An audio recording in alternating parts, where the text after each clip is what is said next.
Gold, trusted gold buyers. మీరు తాకట్టు పెట్టిన బంగారాన్ని విడిపించి ఈ రోజు ఉన్న మార్కెట్ ధరకు కొనబడను.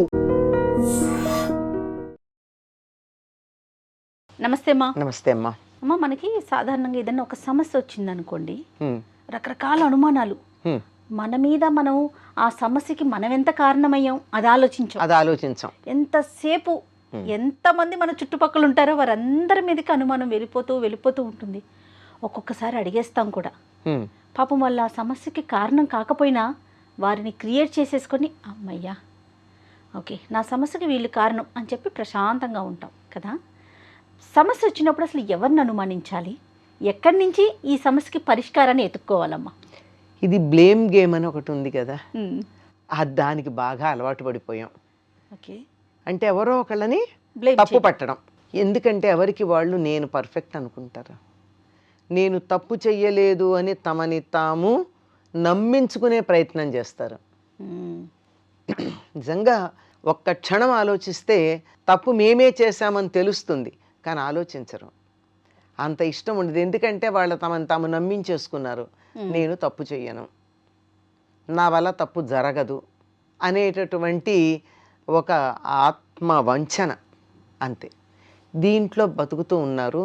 తర్వాత దాంతో అహంకారం కూడా ఉంది. నేను తప్పు చేస్తానా అనేటటువంటి అహంకారం.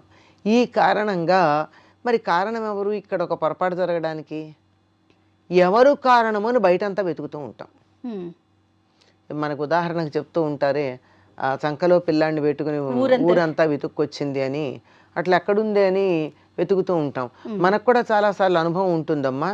కళ్ళజోడెక్కడ అని వెతుక్కుంటూ ఉంటాం, కళ్ళకే ఉంటుంది. కరెక్ట్, అలాగా. అవునమ్మా. అలాంటిది తప్పు నాదయ్యి ఉండే అవకాశం ఉందని కూడా అనుకోం మనం. తప్పు నాదే అని నమ్మక్కర్లా, ఉండే అవకాశం ఉందని కూడా అనుకోం. ఇది మనిషి మనస్తత్వంలో ఉండేటటువంటి ఒకనొక బలహీనత. ఈ బలహీనత కారణంగా ఎక్కడికక్కడ ఇతరులని తప్పు పట్టడం మొదలు పెడతాం. నిజానికి ఒక పొరపాటు జరిగింది అంటే దానికి కారణం ఏమిటని నిష్పక్షపాతంగా ఆలోచించాలి. ఎప్పుడు ఆలోచించగలం అంటే ఈ సమస్య నాది కాదు అని అనుకున్నప్పుడు ఆలోచించగలం. ఇది ఎదుటి వాళ్ళ సమస్య అని అనుకుని నేను థర్డ్ పర్సన్ లాగా దాని గురించి ఆలోచించటం మొదలు పెట్టగలిగినట్టయితే దానికి కారణం ఎవరో తెలుస్తుంది. ఇది చెయ్యం కదా. అవునమ్మా. నేను ఇన్వాల్వ్ అయ్యాను, నేను అనేటటువంటి కేంద్రం చుట్టూతా ఇలా సర్కిల్స్ కాన్సెంట్రిక్ సర్కిల్స్, ఇక్కడ చిన్నది మొదలై ఇలా ఇలా ఇలా పెరుక్కుంటూ వెళ్ళిపోతుంది. దీనివల్ల మనకు అసలు పరిష్కారం దొరకదు. ఒక్క క్షణం ఇది నాది కాదని గనక అనుకున్నట్టయితే దొరుకుతుంది. ఇది చెప్పేదే. ఇంకొక మార్గం కూడా ఉంది. ఈ సమస్యకి కారణం ఏమిటి, ఈ కష్టం రావడానికి కారణం ఎవరు అన్నదాన్ని మనం తెలుసుకోవాలంటే కాగితం కలం తీసుకుని మనకున్న అనుమానాలన్నీ వరుసగా రాసుకుంటూ వెళ్ళాలి. 100 అనుమానాలు వస్తాయి ఖచ్చితంగా. ఈ 100 అనుమానాలు రాసుకుని వెళ్ళిపోయి ఎన్నొస్తే అన్ని దాంట్లో ఒక్కొక్క దాని గురించి ఆలోచించాలి.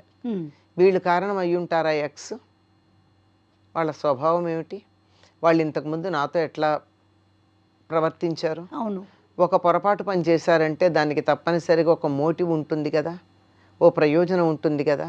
ఆ ప్రయోజనం ఎవరు పొందుతున్నారు? ఆ ప్రయోజనం నాకు వస్తుందా, ఇంకోళ్ళకి వస్తుందా? ఈ పని జరగడం వల్ల ఎవరికి ప్రయోజనం కలుగుతోంది అని ఆలోచించి ఇదే దృష్టితో అన్నీ ఆలోచించాలి.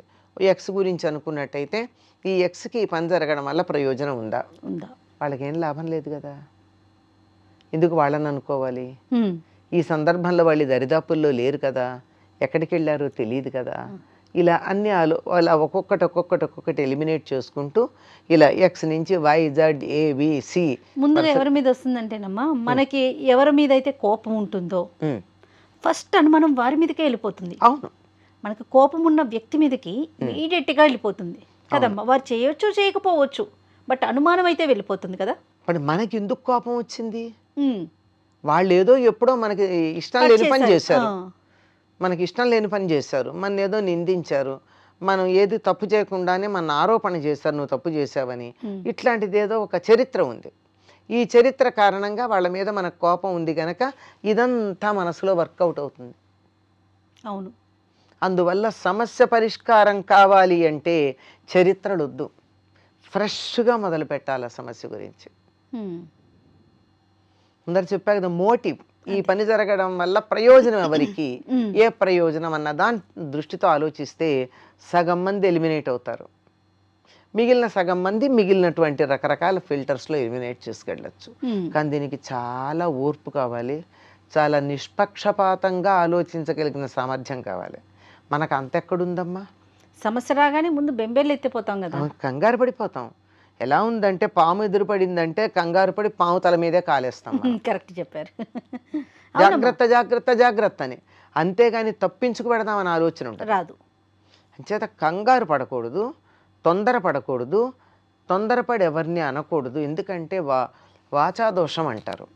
మీరేది తప్పు చేయకుండా కూడా నాకు జయ కారణం, నా ఈ తప్పు, నాకు ఈ హాని కలగడానికి జయ కారణం అని నేను మనసులో అనుకున్నాను అనుకోండి, ఆ దోషమే నాకు. రేపు పొద్దున్న చెప్తాను, తర్వాత రేపు పొద్దున్న నిరూపించబడుతుంది you are not the reason, some X is reason అని. అయినా సరే నాకు దోషమే. మీ గురించి నేను మనసులో అనుకున్నారు కాబట్టి అనుకున్నందువల్ల, అందుకని తొందరపడి ఎవరిని అనద్దు, ఎవరి గురించి ఆలోచించదు. సమస్యకి పరిష్కారం సమస్యగానే చూడాలి, అప్పుడే మనకి అంటే సరైనటువంటి పరిష్కారం దొరుకుతుంది. రైట్. నమస్తే అమ్మా. నమస్తే అమ్మా. And for more videos, Please subscribe to iDream. Please subscribe to iDream. Please subscribe iDream. And please subscribe to iDream. For more videos, subscribe to iDream. please like, share and subscribe to the channel. Congratulations, iDream. Subscribe to iDream. Subscribe to iDream. So subscribe to iDream Media. iDream ki iDream team andarki huge congratulations. Please subscribe iDream Media. Please subscribe to iDream. Subscribe iDream. Please subscribe to iDream. iDream అంటే నా కళల ఛానల్ను subscribe చేసుకున్న నోరు తిరుగుతలేదు, మీరైతే గంట గుర్తు కొట్టండి. For more such videos, please subscribe to iDream. Subscribe to iDream. Please subscribe to iDream. Please subscribe iDream Media. Please do subscribe to iDream. Please subscribe to iDream Media. For best entertainment and information, please subscribe iDream. And don't forget to subscribe to iDream.